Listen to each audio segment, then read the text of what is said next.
Bonjour à toutes et à tous, j'espère que vous nous entendez bien.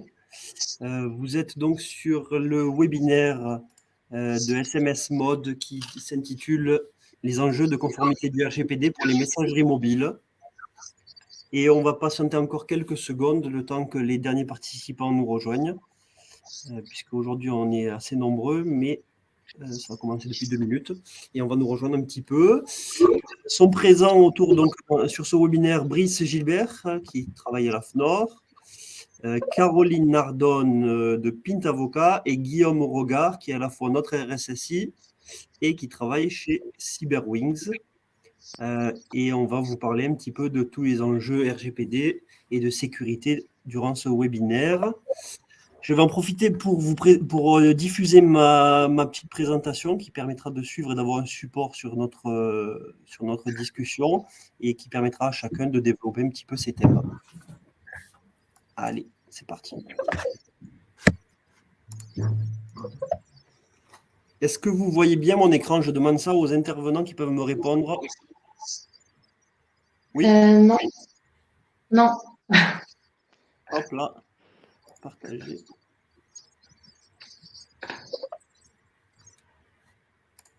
Et maintenant? C'est bon. C'est bon.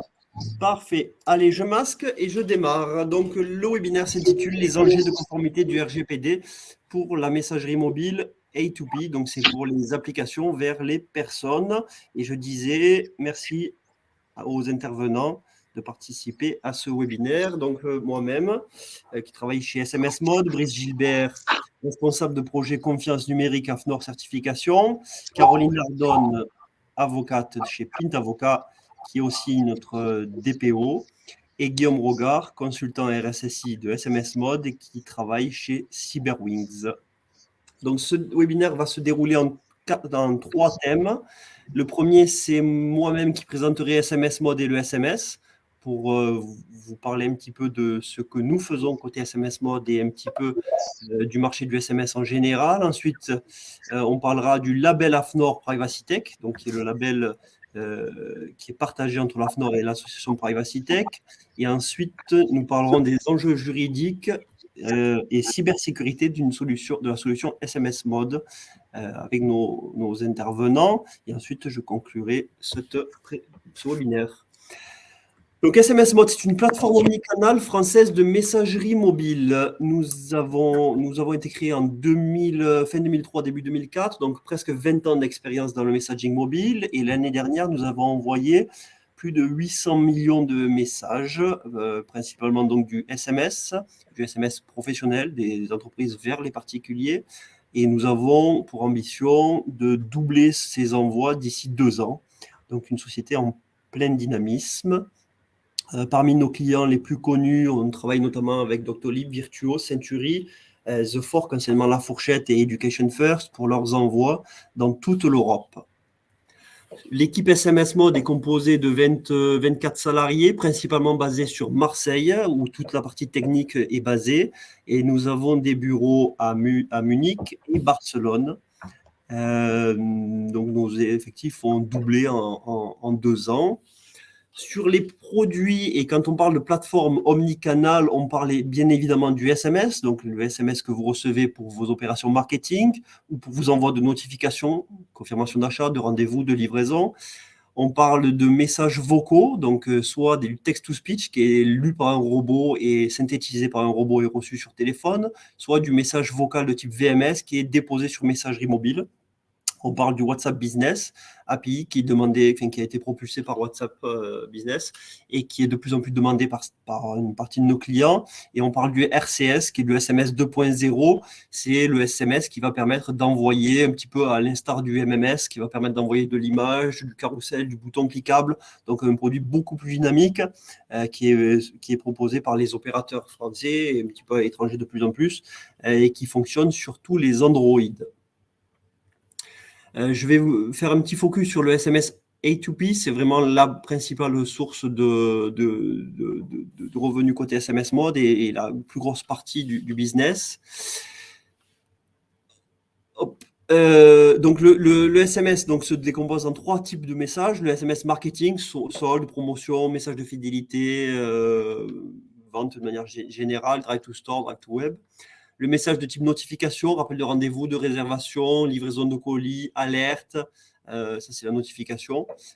Et l'OTP, c'est un message qui est souvent envoyé par des banques, par exemple, pour valider une transaction, ou qui est souvent envoyé à la création d'un compte pour certifier un numéro de téléphone. C'est aussi ce qu'on appelle le 2FA, c'est double facteur d'authentification.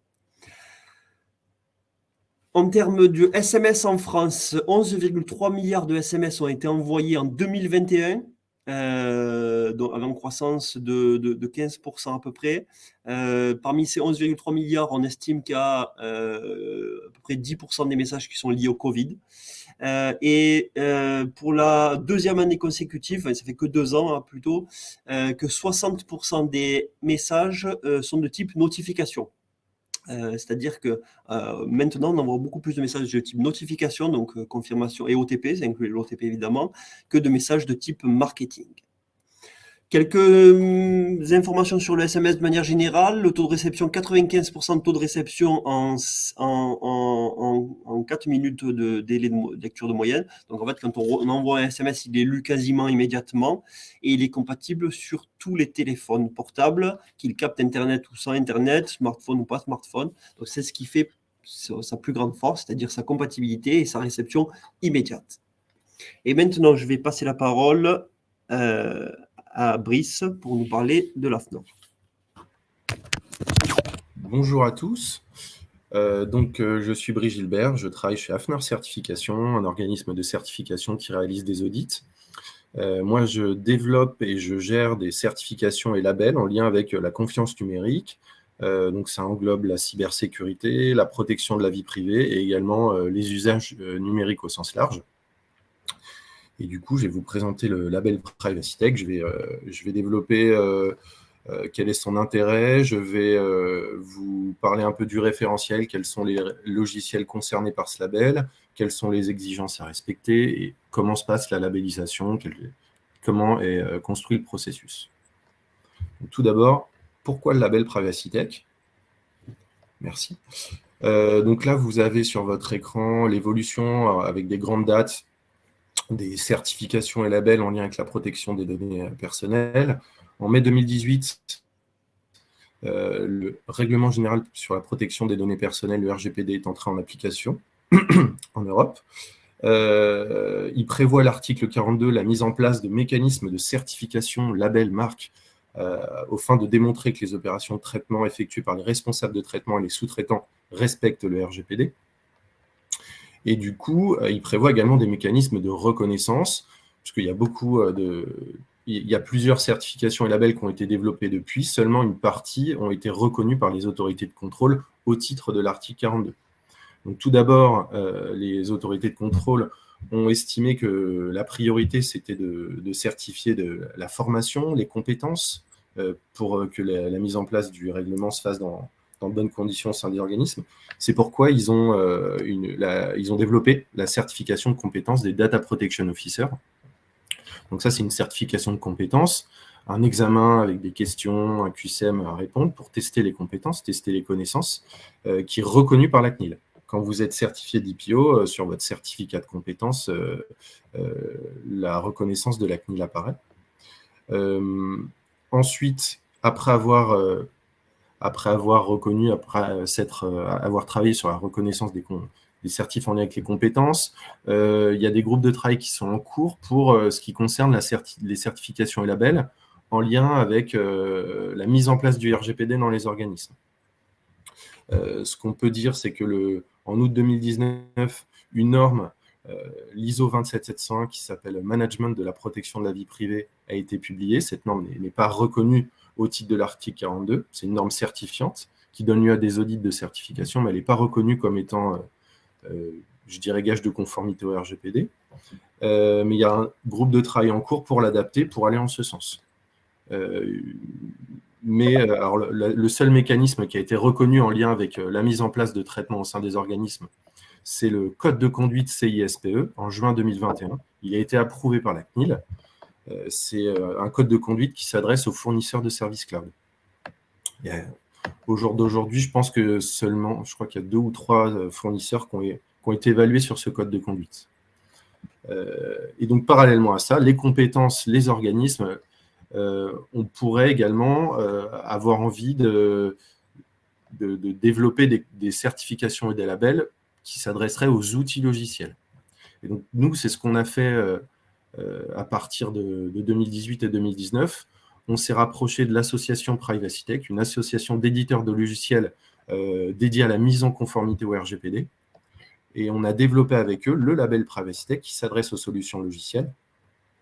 On l'a développé dans la perspective de le faire reconnaître par les autorités de contrôle. Donc actuellement, comme je vous le disais, elles se sont occupées à reconnaître des mécanismes liés à la compétence et à la mise en œuvre des traitements au sein des entreprises. Les reconnaissances de certifications et labels en lien avec les outils logiciels, ça viendra plus tard, certainement.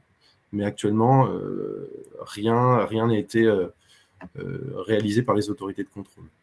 Et du coup, en mai 2022, 2 ans du label et une dizaine de solutions sont actuellement labellisées.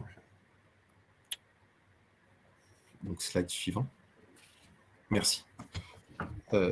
Donc, ce label s'adresse aux solutions logicielles. 5 catégories de solutions logicielles sont considérées. Pourquoi on a groupé les logiciels en catégories? C'est parce que pour chaque catégorie, il y a des spécificités. Toutes les exigences du référentiel ne s'appliquent pas à chaque catégorie. Il y a des adaptations pour aller au plus juste du contexte lié à chaque solution logicielle. La première catégorie, c'est la catégorie Data Protection Management Asset. Donc, ça comprend les solutions qui permettent de répondre à un ou plusieurs principes fondamentaux assurant la licéité des traitements. Par exemple, les solutions logicielles qui permettent de répondre aux droits d'information, à la garantie de l'exercice des droits, à la gestion des consentements, etc. La deuxième catégorie, c'est la catégorie Data Protection Management Solution. Donc, ce sont les solutions qui permettent de répondre à des obligations aux règles documentaires du RGPD, par exemple la réalisation d'un registre, les solutions qui permettent de réaliser un registre de traitement, un registre d'exercice des droits, un PIA, les solutions qui permettent également de réaliser un journal des violations. Donc, toutes ces solutions sont comprises dans la catégorie numéro 2. La catégorie numéro 3 comprend, c'est un peu la catégorie qui va comprendre le plus de logiciels possible. Elle comprend tous les logiciels mis à disposition par un sous-traitant au sens du RGPD. Donc, les logiciels qui réalisent des traitements très, très larges et qui sont mis à disposition par un sous-traitant. Par exemple, les solutions logicielles pour réaliser, pour les ressources humaines, les solutions logicielles CRM, pour le commerce, et également les plateformes de gestion d'événements. Donc, cette catégorie s'appelle Data Processor Compliance Solution. La quatrième catégorie, c'est la catégorie Personal Data Management. Donc, ce sont les solutions tournées vers l'individu qui renforcent l'autodétermination informationnelle par la maîtrise et le contrôle par l'utilisateur sur ces données personnelles. Donc, c'est les solutions logicielles qui permettent de gérer les données personnelles d'un individu. On a par exemple MyFair Data qui est actuellement labellisé dans cette catégorie, qui permet de gérer les données personnelles d'un individu. La catégorie numéro 5, c'est la catégorie Sovereign Solutions, c'est la dernière catégorie. Donc, ce sont les solutions qui permettent de répondre à des besoins qui sont couverts par les GAFAM, les solutions de moteur de recherche, la solution de messagerie électronique, en réponse aux messageries électroniques des GAFAM, le réseau social. Et actuellement, une solution qui est labellisée, c'est la solution de l'entreprise Waller, qui est un réseau social. Et par ces 5 catégories, on arrive à couvrir toutes les typologies de solutions logicielles. Maintenant, je vais faire un point sur les exigences qui sont à respecter par les candidats au label PrivacyTech. Je vous ai mis quelques exemples. Donc, ce que le référentiel de labellisation demande, c'est qu'un guide d'utilisation de la solution soit mis à disposition des clients de l'organisme et mis à jour à chaque évolution. La solution, on va vérifier également qu'elle permet d'assurer la traçabilité des actions exécutées, notamment à l'aide de tableaux de bord ou d'outils de suivi. On va également vérifier que la solution sait déterminer s'il est nécessaire ou non d'effectuer une analyse d'impact relative à la protection des données personnelles et sait accompagner son exécution. On va vérifier également que la solution elle embarque un dispositif d'effacement paramétrable en production en fonction des durées de conservation des différents traitements assurés par la solution. Et enfin, un autre exemple d'exigence, pour vous donner une idée des exigences à respecter, la solution, on va vérifier qu'elle assure le droit à la réversibilité de toutes les données traitées, ainsi que l'effacement des données à la suite d'un traitement de réversibilité. Donc, pour établir ces exigences, on a analysé le RGPD dans son entièreté et on a essayé de le couvrir entièrement. On a également, par exemple, des exigences en lien avec la sécurité. Je ne les ai pas mentionnées ici, mais on va regarder que l'entreprise, elle a élaboré un plan d'assurance sécurité en lien avec sa solution. On a des exigences en lien avec les ressources humaines aussi. On va vérifier que l'entreprise, elle a bien désigné un DPO, que l'éditeur a bien désigné un DPO. Donc, tout ça, ça permet on a établi un peu un niveau assez exigeant à atteindre, mais qui était accessible par un éditeur de logiciels par une start-up. Donc, ça demande du travail, mais ça a été défini pour être suffisamment accessible. Et enfin, comment se passe le processus de labellisation? Donc, quand un éditeur de logiciel souhaite se faire labelliser, tout se passe en ligne grâce à une plateforme d'évaluation qu'on a développée. L'éditeur se connecte à cette plateforme, il crée son compte, ensuite il a accès à la liste des exigences, et pour chaque exigence qui s'applique à sa solution, il doit téléverser dans la plateforme des documents qui démontrent qu'il respecte ces exigences. Ensuite, nous, lorsque le dossier est complet, que l'éditeur a finalisé le paiement, on va missionner un auditeur pour analyser les preuves documentaires et rédiger un rapport. Cet auditeur va également devoir accéder à la solution, donc l'auditeur va devoir lui créer un accès pour vérifier les fonctionnalités en réel, quoi. L'auditeur va vérifier les fonctionnalités, tout ce qui concerne l'exercice des droits, les conditions générales d'utilisation, la réversibilité. Et ensuite, si le rapport est favorable, l'éditeur de logiciel reçoit une attestation qui va être valable 3 ans et qui faudra renouveler tous les 3 ans. Voilà, et du coup, l'attestation, elle est éditée par l'association Privacy Tech, et Hafner Certification est mentionné comme étant l'évaluateur. Je vous ai mis, pour terminer, quelques liens qui peuvent vous apporter des informations supplémentaires. Le site internet de l'association Privacy Tech, si vous souhaitez intégrer cette association, si vous êtes un éditeur de logiciels. Le site internet, si vous souhaitez candidater au label Privacy Tech, la plateforme d'évaluation en ligne. Et enfin, d'autres liens vers des certifications qui sont en lien avec les enjeux du RGPD. La 27701, la certification d'IPO, etc. Voilà, j'ai terminé. Merci à vous de m'avoir écouté. Si vous avez des questions, n'hésitez pas à les poser, on y répondra à la fin. Merci Brice.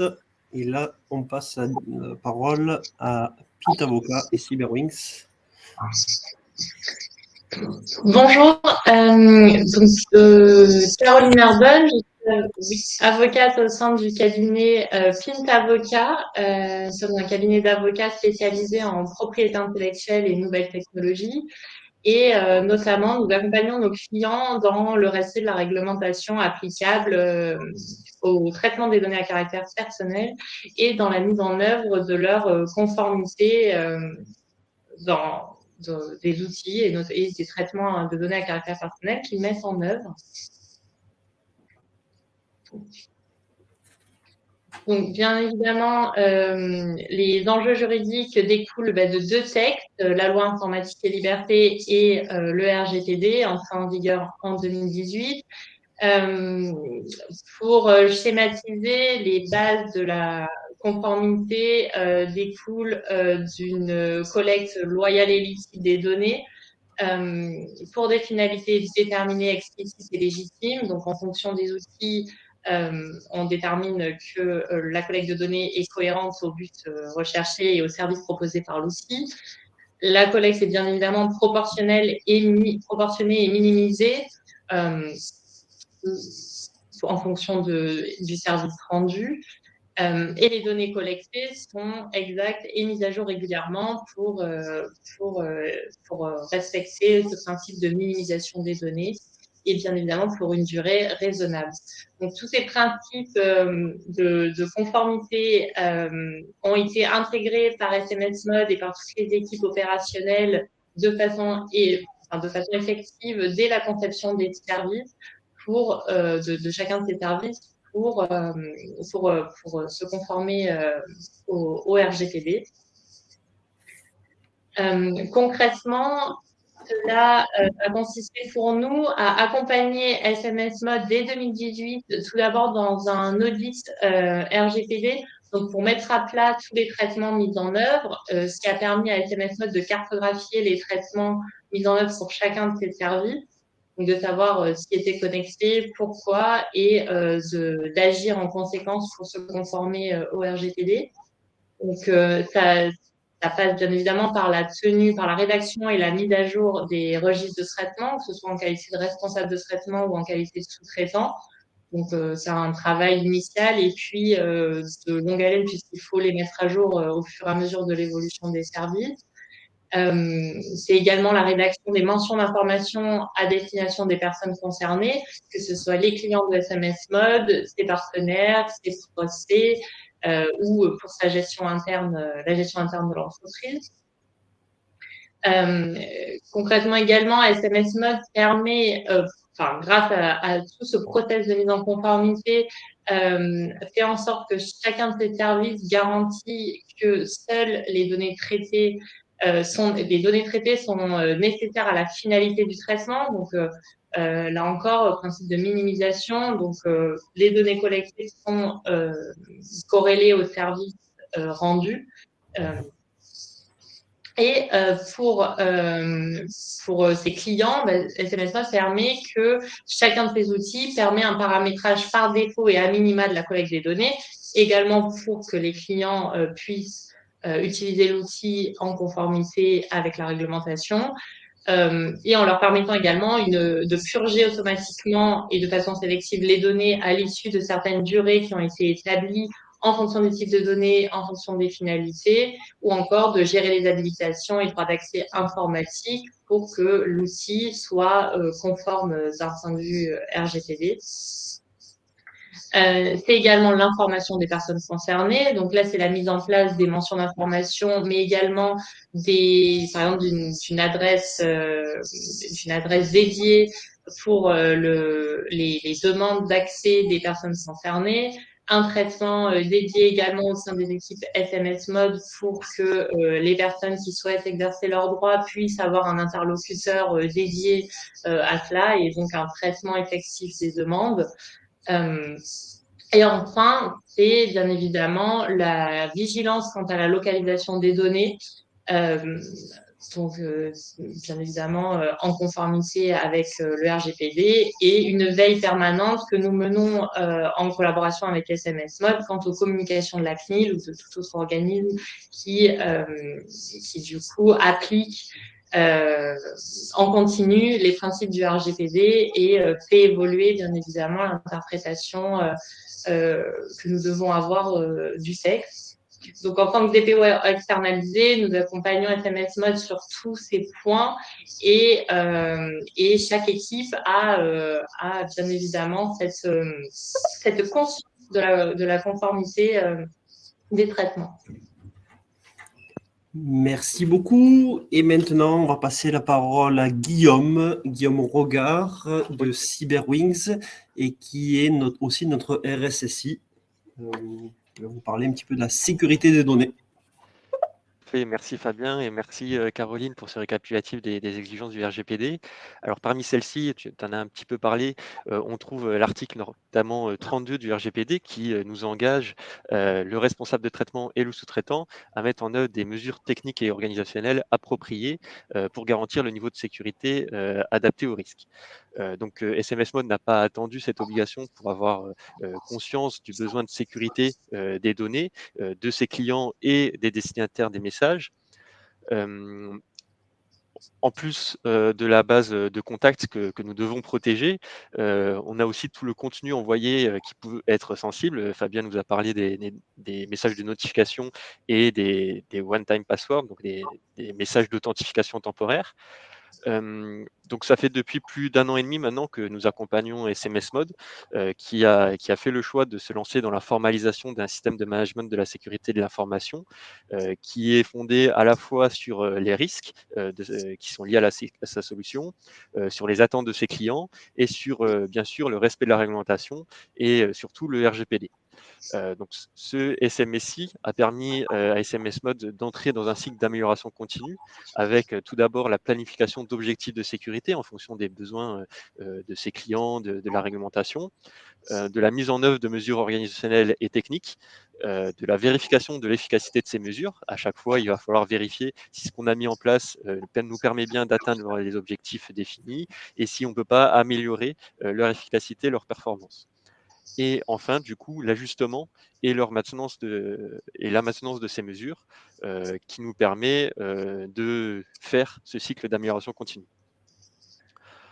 Donc le but de CMSI, c'est bien d'avoir les moyens de s'assurer que les risques ont été ramenés à un niveau acceptable, que les bonnes pratiques sont bien respectées, avec notamment le respect d'une norme internationale bien connue qui est l'ISO 27001 et qui est respectée, qui est reconnue dans le monde entier par tous les types d'organisations.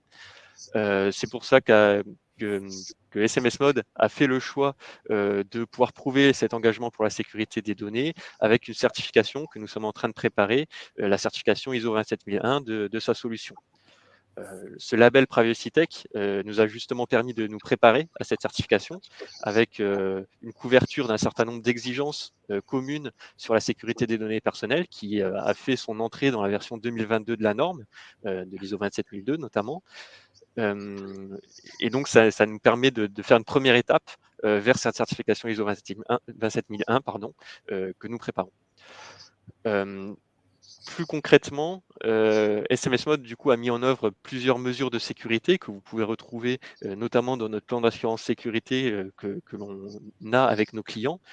Donc une première partie de formalisation de notre stratégie de protection des données personnelles, les exigences de sécurité que l'on a à propos de ces données et des traitements qui sont liés.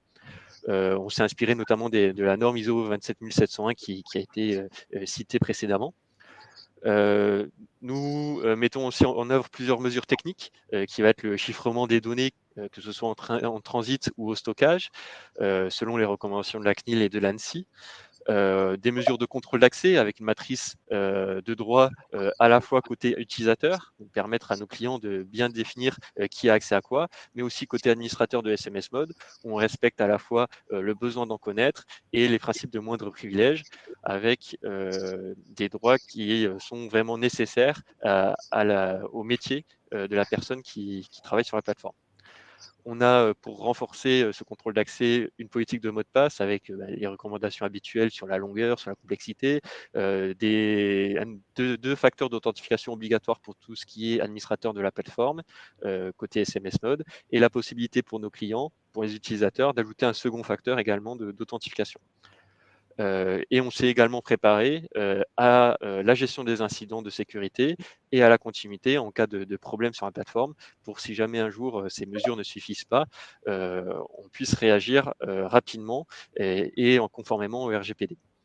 Donc toutes ces mesures, je vous en ai fait un extrait, sont déjà mises en place. SMS Mode fait appel du coup à Cyberwings, qui est un cabinet d'experts en sécurité, pour mettre en place ces mesures et surtout vérifier que ces tests sont bien que ces mesures sont bien efficaces, avec notamment une campagne de test d'intrusion qui a été réalisée par des hackers éthiques pour tester la sécurité de la plateforme. Voilà pour la partie sécurité. Super, merci Guillaume. Et puis donc on va basculer comme ça. Ouf, j'arrête pas. Arrêtez de partager, désactiver le partage d'écran, voilà. Merci Guillaume, et je vais parler donc du futur de SMS Mode, et ensuite on répondra aux questions évidemment. Je vois qu'elles sont nombreuses. Concernant le futur, donc une fois qu'on sera ISO 27001, grâce à Guillaume dans les semaines qui arrivent, on se posera la question sur la partie HDS, puisqu'une grande partie de nos clients sont soit des hôpitaux, soit des plateformes médicales, soit des solutions qui peuvent avoir besoin d'un fournisseur HDS.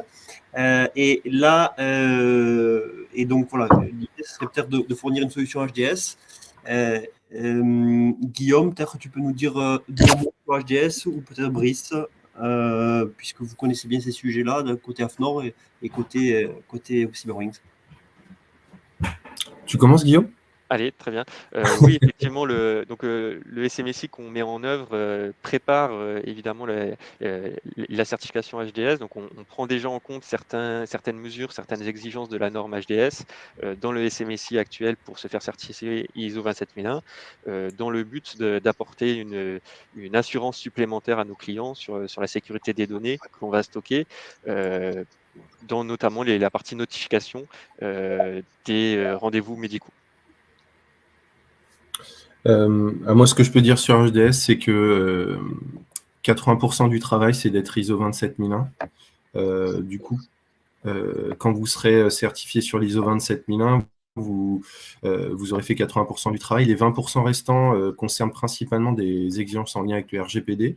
Et là, le fait d'avoir ce label en lien avec où votre respect en phase avec les exigences du RGPD a été quand même bien couvert, ça vous donne une bonne assurance sur votre potentielle conformité au HDS. Super, génial. Maintenant, on va passer à la rubrique peut-être questions-réponses, puisqu'on a quelques questions côté des spectateurs. La première question est l'état d'avancement de l'ISO 27001. Et ça, peut-être Guillaume pourra répondre précisément à ces questions. Tout à fait. Alors, sur la certification ISO 27001, on est bien avancé. On a mis en place, donc on a fait toute la partie analyse de risque, partie plan de traitement des risques. On a mis en place la quasi-totalité des mesures. On est en train de finaliser certaines et on est surtout sur la partie formalisation, on va dire, des documents qui sont nombreux pour prouver notre conformité. Donc, on a pour objectif d'être certifié d'ici la fin de l'année, avec notamment AFNOR, avec lequel on est en discussion là-dessus. Avec joie. Super. Est-ce que sur l'ISO 27001, la partie avocat est sollicitée? Oui, tout à fait. Alors, sur la partie ISO 27001, on a toute une partie protection des données personnelles et de la vie privée. Donc, ce chapitre est notamment couvert par le label Privacy Tech. C'est ça qui nous a permis aussi d'avancer sur cette partie-là des exigences. Et on a bien sûr fait appel à Caroline et à toute l'équipe de PIT Avocat pour la partie formalisation du registre de traitement et validité de la conformité avec la législation. Super. Je regarde les questions. J'ai une autre question sur la partie l'association Privacy Tech. Savoir si... Ah oui, non, encore une question. Sur l'association Privacy Tech, savoir comment ça se passe. Est-ce qu'il y a un catalogue? Est-ce que tu peux répondre, Brice? Parce que là, l'association n'est pas là, mais... Alors, l'association Privacy Tech, c'est une association d'éditeurs de logiciels, des logiciels plutôt dédiés à la mise en conformité au RGPD, d'où son nom, Privacy Tech. Et une fois qu'on est labellisé, donc pour être labellisé, c'est une des conditions, il faut adhérer à cette association. Donc ça, pour nous, quand on a écrit cette exigence, ça donnait l'assurance que l'entreprise, que l'éditeur, donc il parlait avec ses pairs, il était connecté et il y avait cette émulation, notamment pour tout ce qui concernait les évolutions réglementaires, normatives, les bonnes pratiques en lien avec les fonctionnalités. Le fait de faire partie de cette association, c'est un gage de qualité. Et donc, les éditeurs labellisés ne sont pas encore... Il n'y a pas encore de page qui mentionne tous les éditeurs labellisés. Mais ça pourrait être un projet. Il faudra qu'on soulève ce point avec l'association Privacy Tech. Ça pourrait être une bonne chose que sur leur site soient référencées toutes les solutions labellisées. Super. Je referai le tour, voir s'il manque d'autres questions, mais je pense que je vois une question sur la PSSI. Peut-être Guillaume peut nous répondre en 2 mots. Oui, bah, sur la PSSI, donc on a fait le choix de mettre à disposition donc un plan d'assurance sécurité à nos clients. Donc ils ont la possibilité de voir l'ensemble des mesures de sécurité que l'on peut mettre en place dans le cadre de l'utilisation de la plateforme. Et on donne aussi un extrait un peu raccourci de notre politique de sécurité des systèmes d'information. Donc PSSI, c'est ça que ça veut dire. Donc la politique, c'est ce qui va définir notre stratégie et les exigences de sécurité sur la plateforme pour l'organisation. Parfait, merci Guillaume. Et je vois une dernière question, savoir comment le webinaire sera disponible. Donc, il va être... Alors, il y a une autre question encore, mais il sera retravaillé en segmentation des parties principalement et disponible, on le mettra en ligne directement sur les plateformes, peut-être Dailymotion et sur notre site internet. Et je vois une autre question. Quelles sont les organisations cibles de certification du Privacy Tech et la valeur ajoutée? Eh bien, les organisations cibles, c'est tous les éditeurs de logiciels, les logiciels qui soit traitent des données personnelles, soit les logiciels qui aident à la mise en conformité au RGPD. Donc, il y a plusieurs catégories. Il y a 2 catégories qui concernent les logiciels qui servent à la mise en conformité au RGPD. Et il y a des catégories. Il y a une catégorie qui regroupe tous les logiciels qui traitent des données personnelles et qui sont mis à disposition par un sous-traitant. Quelle est la valeur ajoutée? Les exigences, elles balayent tout le contenu du RGPD. Et du coup, le fait d'être labellisé Privacy Tech, ça implique d'avoir été audité par un auditeur indépendant, tierce partie, sur ces exigences qui sont en lien avec le respect du RGPD, avec les enjeux du RGPD. Et du coup, ça donne confiance principalement aux responsables de traitement qui utilisent les solutions mises à disposition par un sous-traitant sur le respect du RGPD, en tout cas, sur le respect du RGPD par la solution logicielle et par tous les utilisateurs en fait de ces solutions-là. Ça permet qu'ils aient confiance en le respect du RGPD par la solution, toutes les exigences allant de l'éthique, du juridique jusqu'à la sécurité. Alors, j'ai encore d'autres questions. J'en ai beaucoup parce qu'on est nombreux sur ce webinaire. Le label Privacy Tech est-il reconnu par la CNIL? Alors, c'est ce que j'ai dit au départ. Non. Pourquoi? La CNIL, elle a travaillé d'abord sur la formation et les compétences. C'est pour ça qu'ils ont développé une certification des DPO. Et ensuite, ils sont en train de développer, c'est sorti d'ailleurs, ça a été publié, une certification des organismes de formation qui préparent à la certification des DPO notamment. Ensuite, ils ont commencé à travailler sur la reconnaissance des certifications en lien avec la mise en œuvre des traitements dans les entreprises, les organisations. Ils travaillent sur le texte de la 27701. Ils ont reconnu certains codes de conduite. Il y a d'autres codes de conduite qui sont en cours d'élaboration pour certains secteurs particuliers. Et je pense que dans un troisième temps, ils vont s'intéresser aux solutions logicielles. Mais donc, pour l'instant, voilà, nous, notre discours, c'est de dire que cette certification, ce label, il est en lien avec les enjeux du RGPD, mais on précise qu'il n'est pas reconnu par la CNIL ni les autorités de contrôle parce qu'elle n'en a reconnu aucune. Donc, ce sera fait dans certainement un troisième temps. D'accord. Et peut-être dernière question, et ça, ce sera pour Caroline. Les données concernant des entreprises, nom, prénom, téléphone, mail d'un contact pro, sont-elles concernées par le RGPD? Ou seulement les données particulières? Oui, alors oui, là il y a nom, prénom, donc ce sont des données à caractère personnel, donc potentiellement oui, c'est concerné par le RGPD puisque ce sont des données à caractère personnel, c'est pas uniquement les données des particuliers au sens consommateur qui sont concernés par le RGPD, mais ça peut être effectivement les données de vos clients ou prospects également. Super, donc toutes les données sont bien concernées à partir du moment où il y a le nom, prénom d'une personne. Plus largement, qu'on peut identifier une personne grâce à ces données. Super.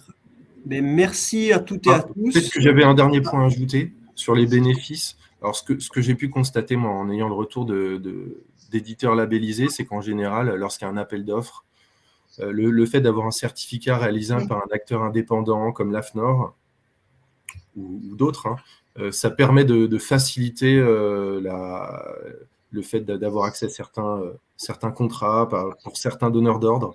Ça donne confiance et ça facilite les échanges commerciaux.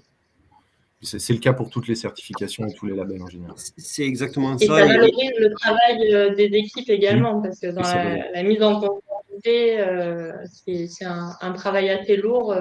Donc, le label valorise ce travail-là.